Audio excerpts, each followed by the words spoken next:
কেউ খুন হলো, এই ব্যক্তি যদি খুনের শিকার না হতো তাহলে সে কি আরো কিছুদিন বাঁচত কিনা?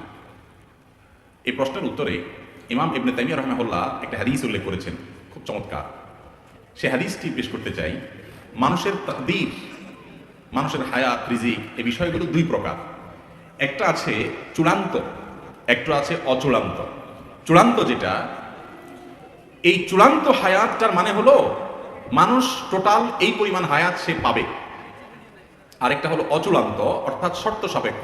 এই কাজটা করলে তার এতদূর হায়াত হবে, এটা না করলে এতদূর হবে। এটা হলো অচূড়ান্ত। তো যেটা বলতেছিলাম, গুরুত্বপূর্ণ একটা ইস্যু।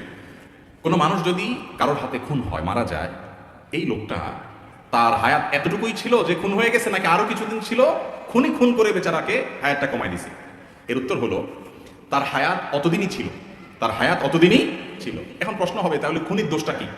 তার হায়াত শেষ হয়ে গেছে, তার দুনিয়া থেকে যাইতে সে আরো সহযোগিতা না করবে, টাইম তো শেষ, তার তো যাইতেই হবে। তাহলে তারে খুন করে তার টাইম অনুযায়ী যাওয়ার পথটা সুগম করে দিয়েছে, এখন কি দোষ করছে সে?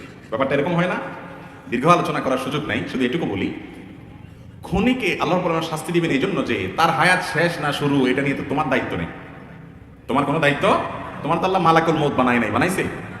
তুমি অন্য মানুষের হক রক্ষা করবে, কারোর জীবন যেন বিপন্ন না হয় সেই জন্য দায়িত্বশীল থাকবে।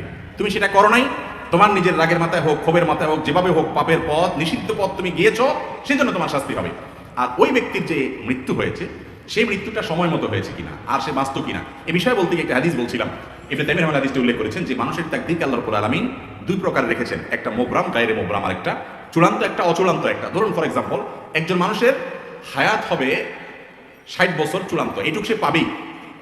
আর এরপরে এডিশনাল আরো 10 বছর আল্লাহ তাআলা, কারোর জন্য 10, কারোর বছর 12, কারোর জন্য কোনো মেয়াদে আল্লাহ তাআলা এডিশনাল হায়াত রেখেছেন। এই এডিশনাল হায়াতটা বান্দার বিভিন্ন কাজের উপর নির্ভরশীল রেখেছেন। এর অসুখ হবে, অসুখ হওয়ার পরে সে যদি গাড়ি আনে, এনে যদি ডাক্তারের কাছে টাইম মতো নিতে পারে হাসপাতালে, তাহলে সে আরো এত বছর বাঁচবে। যদি না পারে, এর মধ্যে শেষ, এই বিপদটা আসবে। যদি হয় তাহলে সেক্ষেত্রে সে এখনই শেষ হবে, যদি না হয় সে এতদিন বাঁচবে। এখন এই যে অচূড়ান্ত হায়াতটা, তাকদীরের যে লেখক ফেরেশতা, তারাও কিন্তু জানে শুধু চূড়ান্তটা, কত বছর কে পাবে আল্লাহ তাদেরকে এতটুকু জানাই দেয়। অচূড়ান্ত যেটা, ওইটা আল্লাহ ছাড়া এমনকি তাকদীরের লেখক ফেরেশতাও পর্যন্ত জানে না।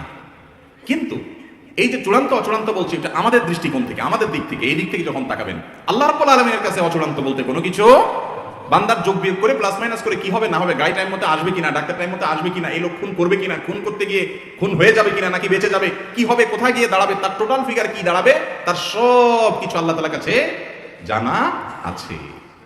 কথা কি বুঝাইতে পারছি?